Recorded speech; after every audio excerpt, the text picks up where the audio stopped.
Bonjour et bienvenue, voici notre tour d'horizon économique, géopolitique, sanitaire et boursier. Nous sommes le lundi 4 juillet et pour comprendre comment tourne notre planète finance, c'est sur la bourse au quotidien et nulle part ailleurs et l'épisode du jour s'intitulera Remaniement ministériel, le logement ne sait plus où il habite.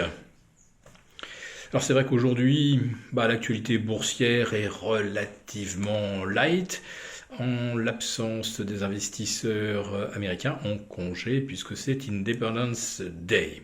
Alors on a pu se concentrer sur l'annonce d'un remaniement ministériel avec un gouvernement, entre guillemets, resserré, mais en fait à 41 ministres et secrétaires d'État, et où ceux qui n'avaient pas forcément obtenu les meilleurs résultats durant le quinquennat voient leur position confortée, renforcée, voire leur exposition médiatique renforcée.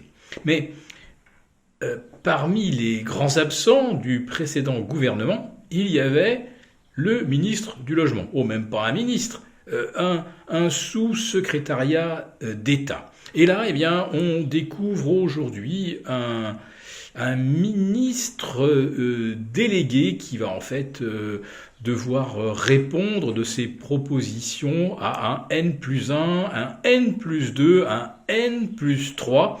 Son nom, c'est Olivier Klein. Le maire de Clichy-sous-Bois, étiqueté PS, mais rallié à Emmanuel Macron, et qui, c'est vrai, a une certaine compétence dans le domaine immobilier.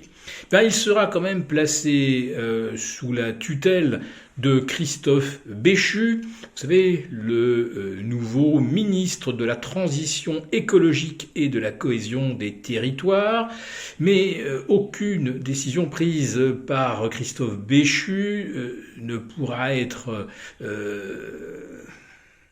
soutenue sans un feu vert de Bercy.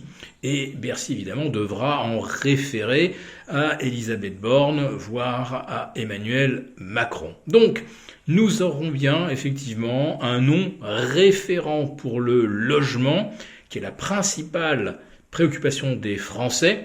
Mais vous voyez qu'avant qu'une initiative aboutisse, il va falloir passer par beaucoup d'échelons. Et d'ici la rentrée, une des principales préoccupations des Français va probablement être comment allons-nous nous chauffer cet hiver ? En effet, la facture d'électricité va exploser.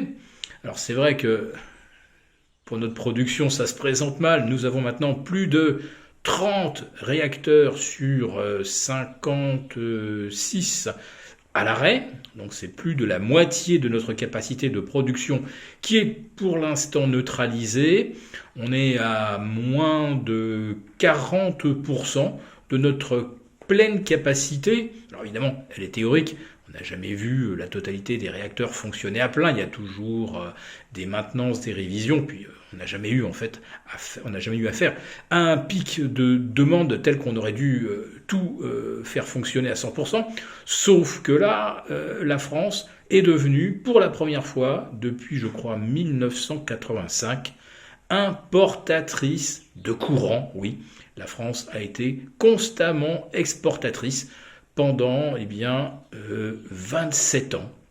Et là maintenant nous dépendons en fait du charbon allemand. Le prix du charbon a lui aussi explosé, il faut le savoir. Le prix de la tonne est multiplié par 3 depuis le début de l'année.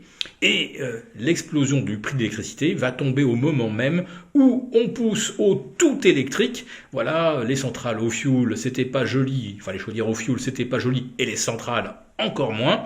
Donc on les a fermées. Il restait les centrales au gaz et les chaudières au gaz.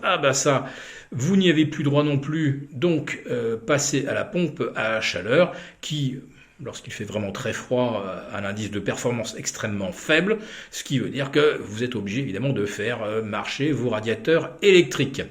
Voilà, donc cet hiver, ça va être le maximum de demandes jamais vues, puisqu'on a interdit les autres énergies, et comme on pousse en plus de ça les Français vers les véhicules électriques, eh bien, faire le plein pour sa Tesla ou n'importe quel autre véhicule 100% électrique, ça va quasiment là aussi doubler le coût de la mobilité électrique. Voilà. Alors, est-ce que le nouveau gouvernement a un spécialiste de l'énergie ou un ministre ou un secrétaire d'État dédié à cette problématique? Eh bien, pas du tout. En revanche, n'oubliez pas que notre président a déclaré que nous étions donc en situation de guerre économique, ce qui signifie qu'il peut s'auto-décerner les pleins pouvoirs et décider de façon souveraine et unilatérale qui a le droit de disposer de courants, les particuliers, les administrations ou l'industrie, sachant que les trois n'auront pas assez de courant cet hiver. Voilà. Donc, je ne vois pas grand-chose dans ce gouvernement qui nous permette d'être optimistes sur la gestion des deux problématiques principales des Français qui sont le logement et, dans quelques mois, le chauffage.